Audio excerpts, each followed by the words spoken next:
Guys, आप लोगों ने सुपर हीरो में सुपरमैन का नाम तो सुना होगा, वही नीली पैंट पे लाल चड्डी पहनने वाला।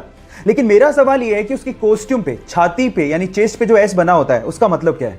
अब आप लोग कहोगे कि क्या बच्चों का सा सवाल पूछ रहे हैं, सुपरमैन है तो ऐसे ही बना होगा ना। लेकिन ऐसा नहीं है, वो एस सुपरमैन को रिप्रेजेंट नहीं करता।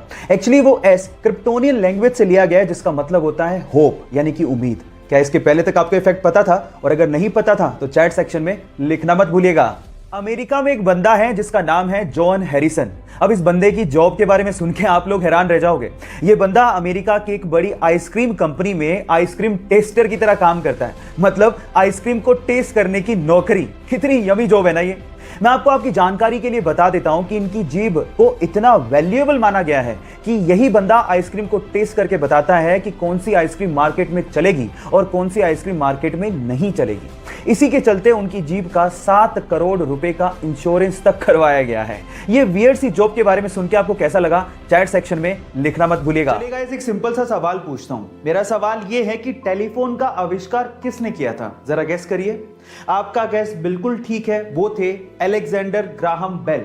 लेकिन अफसोस की बात पता है क्या है? अफसोस की बात यह है कि जिस टेलीफोन का आविष्कार ग्राहम बेल ने किया था, उसका उपयोग वो अपने ही घर पे अपनी मां से और अपनी पत्नी से बात करने के लिए नहीं कर सकते थे। क्या उसके पीछे का रीजन जानते हैं? उसके पीछे का रीजन यह है कि उनकी मां और उनकी पत्नी दोनों डेफ यानी कि बहरी थी। वो सुन नहीं सकती थी।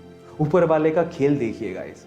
क्या आपको इसके पहले तक ये बात पता थी? और अगर नहीं पता थी तो चैट सेक्शन में जरूर लिखिएगा। और ऐसे अमेजिंग वीडियोस के लिए YouTube पे हमारे चैनल बचपन से ही बोलने में हकलाता था, इसलिए उसे स्कूल जाने तक में डर लगता था, क्योंकि उसके स्कूल के सारे दोस्त उसे चिढ़ाया करते थे। एक दिन उसने अपने दोस्त को कहा कि वो बड़ा होकर एक्टर बनना चाहता है। इस बात पे उसके दोस्त ने रिप्लाई किया कि तू एक लाइन तो ढंग से बोल नहीं पाता, तू एक्टर कहां से बनेगा।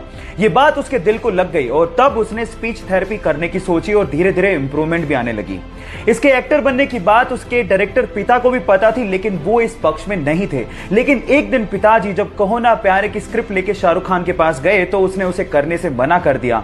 आनंद फानन में उन्होंने अपने बेटे को लॉन्च करने की सोची और जब 2000 में कहो ना प्यारे रिलीज हुई तो ये लड़का रातों रात स्टार बन गया। Yes guys, I am talking about Asia's handsome hunk, most superb dancer and most superb actor Hrithik Roshan. Guys, difficulties हर किसी के लाइफ में आती हैं, लेकिन उसे फेस करने वाला ही सुपरस्टार बनता है। Tell me pretty lies, look me in the face, tell me that you love me, even if it's fake.